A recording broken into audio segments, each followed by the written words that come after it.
గుర్తుంచుకోండి, జీవితంలో ఈ 5 పనులను తప్పకుండా మానుకోండి. 1.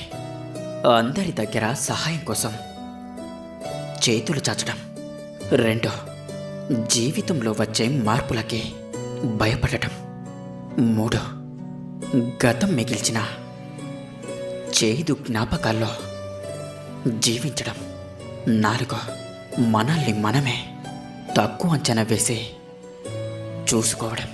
ఇక 5వది, ప్రతి చిన్న విషయానికి కూడా అతిగా ఆలోచించడం. ఈ 5టిని మార్చుకుంటే మీ జీవితంలో ప్రశాంతత ఎప్పటికీ ఉంటుంది. ఇక అందరూ నాతో పాటు ప్రేమతో ధ్యానించండి. రాధాకృష్ణ.